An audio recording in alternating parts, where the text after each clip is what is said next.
ಶಿವಮೊಗ್ಗದ ಹಿಂದೂ ಮಹಾಸಭಾ ಗಣೇಶನ ವಿಸರ್ಜನೆಗೆ ಕೌಂಟ್ ಡೌನ್ ಶುರುವಾಗಿದೆ. ಶಿವಮೊಗ್ಗ ನಗರ ಸಂಪೂರ್ಣ ಕೇಸರಿಮಯವಾಗಿದೆ. ಗಣೇಶನ ವಿಸರ್ಜನೆ ಮೆರವಣಿಗೆಗೆ ಪೊಲೀಸ್ ಭದ್ರ ಕೋಟೆಯೇ ನಿರ್ಮಾಣಗೊಂಡಿದೆ. ಈ ಕುರಿತ ಒಂದು ರಿಪೋರ್ಟ್ ಇಲ್ಲಿದೆ ನೋಡಿ.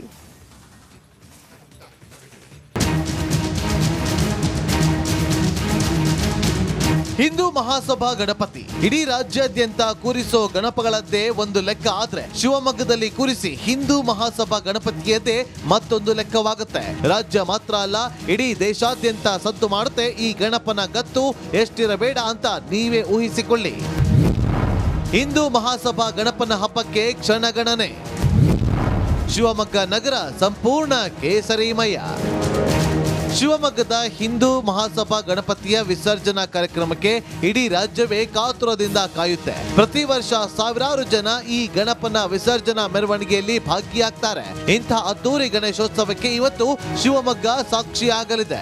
ಇವತ್ತು ಶಿವಮೊಗ್ಗದ ಹಿಂದೂ ಮಹಾಸಭಾ ಗಣೇಶನ ವಿಸರ್ಜನಾ ಕಾರ್ಯಕ್ರಮ ನಡೆಯಲಿದೆ. ರಾಜಬೀದಿ ಉತ್ಸವ ಹಿನ್ನೆಲೆ ಶಿವಮೊಗ್ಗ ನಗರ ಸಂಪೂರ್ಣವಾಗಿ ಕೇಸರಿಮಯವಾಗುತ್ತೆ. ತುಂಬಾ ಸೂಕ್ಷ್ಮ ಪ್ರದೇಶವಾಗಿರುವ ಗಾಂಧಿ ಬಜಾರ್ ಕೂಡ ಕೇಸರಿ ಬಾವುಟಗಳಿಂದ ಕಂಗೊಳಿಸುತ್ತಿದೆ.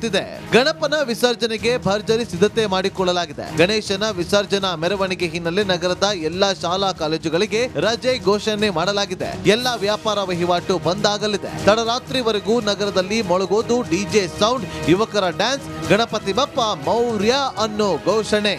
ಮೆರವಣಿಗೆಗೆ ರಂಗು ತರುವಂತ ಕೆಲಸವನ್ನ ಹೇಗೆ ಮಾಡ್ತಾ ಇದ್ರು ಕೆಲವು ಯುವಕರೆಲ್ಲ ಒಟ್ಟಿಗೆ ಸೇರಿ ಅದಕ್ಕೆ ಪೂರಕವಾಗಿ ಕೆಲಸ ಮಾಡ್ತಾ ಇರುವಂತ ಯಾರು ಮೈಕ್ ಸೌಂಡ್ ಸಿಸ್ಟಮ್ ಇಟ್ಕೊಂಡಿರುವಂಥ ವ್ಯಕ್ತಿಗಳು ಅವರೆಲ್ಲರೂ ಕೂಡ ಈ ಗಣಪತಿಯ ಉತ್ಸವ ಚೆನ್ನಾಗಾಗಬೇಕು ಅಂತೇಳಿ ಗೋಪಿ ವೃತ್ತದಲ್ಲೂ ಕೂಡ ಇವತ್ತು ದಿವಸ ಪ್ರತಿ ಬಾರಿ ಮಾಡಿದಾಗ ಈ ಬಾರಿನೂ ಕೂಡ ಅತ್ಯಂತ ಯಶಸ್ವಿಯಾಗಿ ಯೋಚನೆಯನ್ನು ಮಾಡ್ತಾ ಇದ್ದಾರೆ. ಹಾಗಾಗಿ ಬಹಳ ಕಣ್ಮನೆ ಸೂರೆಗೊಳ್ಳುವಂಥ ಒಂದು ರಾಜಬೀದಿ ಉತ್ಸವ ಇದಾಗತ್ತೆ. ಒಂದು ಕಡೆ ಶಿವಮೊಗ್ಗ ನಗರ ಸಂಪೂರ್ಣ ಕೇಸರಿಮಯವಾಗಿದ್ರೆ ಇತ್ತ ಖಾಕಿ ಪಡೆ ಹೈ ಅಲರ್ಟ್ ಆಗಿದೆ.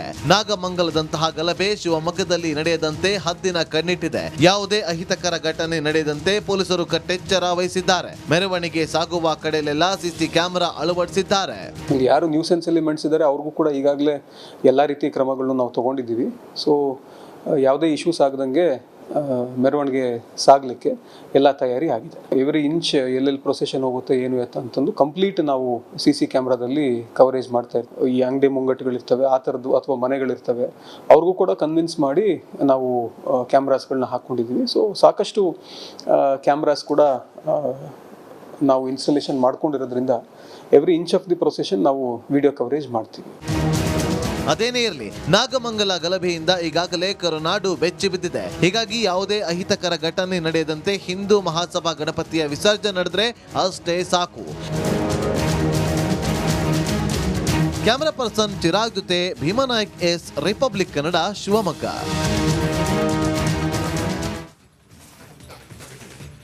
ಜಾತಿ ನಿಂದನೆ ಸುಳಿಯಲ್ಲಿ ಸಿಲುಕಾಕಿಕೊಂಡಿರುವ ಮುನಿರತ್ನ ಖಾಕಿ ಕಸ್ಟಡಿ ನಿನ್ನೆಗೆ ಅಂತ್ಯವಾಗಿದ್ದು ಇವತ್ತು ಕೋರ್ಟ್ಗೆ ಪೊಲೀಸರು ಹಾಜರುಪಡಿಸಲಿದ್ದಾರೆ.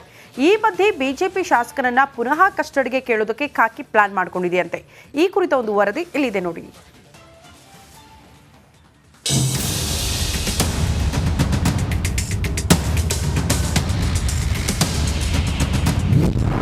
ಜಾತಿ ನಿಂದನೆ ಸುಳಿಯಲ್ಲಿ ಮುನಿರತ್ನ ಲಾಕ್.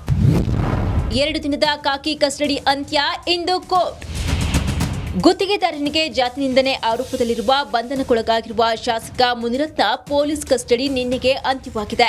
ಹೀಗಾಗಿ ತಡರಾತ್ರಿ ಆರೋಗ್ಯ ತಪಾಸಣೆ ಮಾಡಿಸಿದ ಖಾಕಿ ಪಡೆ ಇಂದು 82ನೇ ಜನಪ್ರತಿನಿಧಿಗಳ ವಿಶೇಷ ನ್ಯಾಯಾಲಯ ನ್ಯಾಯಾಧೀಶರ ಮುಂದೆ ಹಾಜರುಪಡಿಸಲಿದ್ದಾರೆ. ನಿನ್ನೆಯೇ ವೈದ್ಯಕೀಯ ಪರೀಕ್ಷೆ ಮಾಡಿಸಿದ ಪೊಲೀಸರು ಮೊದಲು ಬೌರಿಂಗ್ ಆಸ್ಪತ್ರೆಯಲ್ಲಿ ಜನರಲ್ ಟೆಸ್ಟ್ ಅನ್ನ ಮಾಡಿಸಿದ್ರು. ಬಳಿಕ ಹೃದಯ ಸಂಬಂಧಿ ಕಾಯಿಲೆಯಿಂದ ಬಳಲ್ತಾ ಇದ್ದ ಶಾಸಕನನ್ನ ಜಯದೇವ ಆಸ್ಪತ್ರೆಗೆ ಕರೆದೊಯ್ದು 2 ಗಂಟೆಗಳ ಕಾಲ ECG ಸೇರಿ ಕೆಲ ಮೆಡಿಕಲ್ ಟೆಸ್ಟ್ ಮಾಡಿಸಿದ್ರು. ನಂತರ ಚೇತರಿಸಿಕೊಂಡ ಬಳಿಕ ಅಶೋಕನಗರ ಠಾಣೆಗೆ ಕರೆದೊಯ್ದರು. ಮುನಿರತ್ನರನ್ನ ಪುನಃ ಕಸ್ಟಡಿಗೆ ಕೇಳಲು ಖಾಕಿ ಪ್ಲಾನ್. ಶನಿವಾರದಿಂದ ಖಾಕಿ ಕಸ್ಟಡಿಯಲ್ಲಿರುವ ಮುನಿರತ್ನಗೆ ನಿನ್ನೆ ಮೊನ್ನೆ ವಿಚಾರಣೆ ಬಿಸಿ ತಟ್ಟಿದೆ. ನಿನ್ನೆ ಮೊನ್ನೆ ACP ಪ್ರಕಾಶ್ ನೇತೃತ್ವದಲ್ಲಿ ವಿಚಾರಣೆಯನ್ನ ಮಾಡಲಾಗಿದೆ. ಎಷ್ಟೇ ಪ್ರಶ್ನೆ ಕೇಳಿದ್ರೂ ನಂಗೇನು ಗೊತ್ತಿಲ್ಲ ಅನ್ನೋ ಅರಕೆ ಉತ್ತರವನ್ನ ಮುನಿರತ್ನ ನೀಡಿದ್ದಾರೆ ಎನ್ನಲಾಗಿದೆ. ಹೀಗಾಗಿ ಮುನಿರತ್ನ ಪುನಃ ಕಸ್ಟಡಿಗೆ ಕೇಳುವ ಖಾಕಿ ಪಡೆ ಪ್ಲಾನ್ ಮಾಡಿದೆಯಂತೆ. ಇನ್ನೆರಡು ಸಿಡಿ ಇದೆ ಎಂದು ಚೆಲುವರಾಜು ಬಾಂಬ್. ಬಿಬಿಎಂಪಿ ಗುತ್ತಿಗೆದಾರ ಚೆಲುವರಾಜು ಮುನಿರತ್ನ ಕಮಿಷನ್ ಸಂಬಂಧ ಇನ್ನೂ 2 ಸಿಡಿ ಇವೆ, ಇದನ್ನ ಬಿಡುಗಡೆ ಮಾಡ್ತೀನಿ ಅಂತ ಹೇಳಿದ್ರು. ಇನ್ನು 2 ಇದೆ. ಇವಾಗ ಇನ್ವೆಸ್ಟಿಗೇಷನ್ ಇರೋ ದಿವಸ ನಾನು ಕೊಡಲ್ಲ. ನಾಳೆ ಬೆಳಿಗ್ಗೆ ನಿಮ್ಮ ಮಾಧ್ಯಮ ಮಿತ್ರರನ್ನೆಲ್ಲ ಕರೆದ್ಬಿಟ್ಟು ಇನ್ವೆಸ್ಟಿಗೇಷನ್ ಆಗಿದ ತಕ್ಷಣ ನಾನೇ ಕರೆದ್ಬಿಟ್ಟು ಎಲ್ರಿಗೂ ಒಂದೊಂದು CD ಕೊಡ್ತೀನಿ. ಇನ್ನೂ 2 ಇದೆ. ವಸಂತ್ ಕುಮಾರ್ ಇದು ಆಡಿಯೋ ಇದು ಹನುಮಂತರಾಯಪ್ಪರದು ಅದೆಲ್ಲ ದಿಟ್ಟನೆ. ಅವ್ರು ಮಾತಾಡಿರೋದು ದಿಟ್ಟನೆ. ನಾನು MLA ಹೊಗಳದೇ ಕೆಲಸ ಮಾಡಬೇಕು. MLA ಹೊಗಳಿಲ್ಲ ಅಂದ್ರೆ ನಾನು ಕೆಲಸ ಮಾಡೋಕೆ ಹೇಳ್ಬಿಡ್ತಾರೆ. ಈ ಆಡಿಯೋ ನಂದಲ್ಲ ಇದು ಅಂತ ಬಿಟ್ರಲ್ಲ. ಈಗ ನೆನ್ನೆ ಹನುಮಂತರಾಯಪ್ಪರು MLA ಹೊಗಳಿದ್ರು ಅಂದ್ರಲ್ಲ, ಅವರೇ ಅದೇ ಇವರು ದುಡ್ಡು ಕೇಳಿರೋಂಥ ಆಡಿಯೋ ನನ್ನ ಹತ್ರ ಇದೆ. ಅದನ್ನು ನಾಳೆ ಬೆಳಿಗ್ಗೆ ನಾನು ರಿಲೀಸ್ ಮಾಡ್ತೀನಿ. ಪೊಲೀಸರು ನಿನ್ನೆ ಮುನಿರತ್ನ ಧ್ವನಿಯನ್ನ FSLಗೆ ಕಳುಹಿಸಿದ್ರು. ನಿನ್ನೆ ಈ ವರದಿ ಪೊಲೀಸರ ಕೈ ಸೇರಿದ್ದು ಇಂದು ಕೋರ್ಟ್ಗೆ ನೀಡುವ ಸಾಧ್ಯತೆ ಇದೆ. Bureau report, republic Kannada.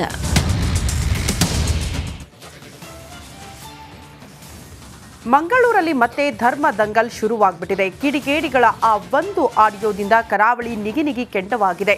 ಕಡಲ ನಗರಿಯಲ್ಲಿ ಕೇಸರಿ ಕಹಳೆ ಮೊಳಗಿಸಿದೆ. ಪರಿಸ್ಥಿತಿ ನಿಯಂತ್ರಣ ಮಾಡುವುದಕ್ಕೆ ಪೊಲೀಸರು ಹರಸಾಹಸ ಪಟ್ಟಿದ್ದಾರೆ. ಈ ಕುರಿತ ಒಂದು ವರದಿ ಇಲ್ಲಿದೆ ನೋಡಿ.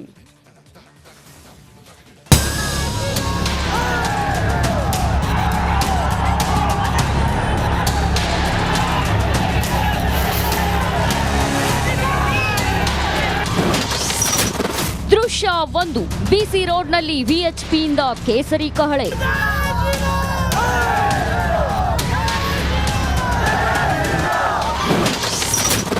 ದೃಶ್ಯ 2. ಬ್ಯಾರಿಕೇಡ್ ಕಿತ್ತು ಹಿಂದೂ ಕಾರ್ಯಕರ್ತರ ಕಿಡಿ.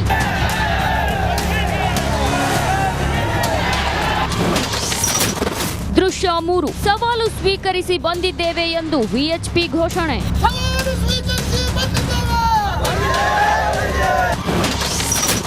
ದೃಶ್ಯ 4. ಪರಿಸ್ಥಿತಿ ನಿಯಂತ್ರಣಕ್ಕೆ ಪೊಲೀಸ್ ಹರಸಾಹಸ.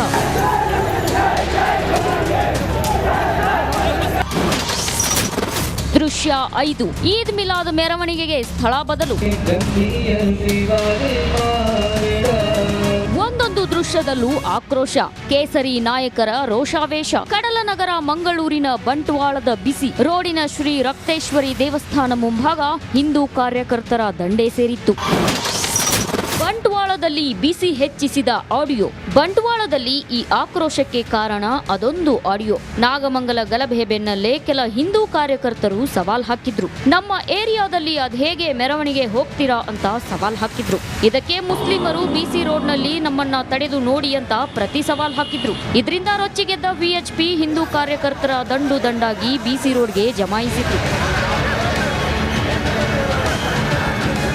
ಯಾರೋ ಒಬ್ಬ ಗೂಂಡಗಳು, ಯಾರೋ ಒಬ್ಬ ರೌಡಿ ಶೀಟರ್ಗಳು, ಯಾರೋ ಒಬ್ಬ ಜಿಹಾದಿಗಳು, ಭಯೋತ್ಪಾದಕರು ಇವತ್ತು ಹಿಂದೂ ಸಂಘಟನೆಗೆ ಸವಾಲ್ ಹಾಕಿದ್ದಾರೆ, ಹಿಂದೂ ಸಮಾಜಕ್ಕೆ ಸವಾಲ್ ಹಾಕಿದ್ದಾರೆ.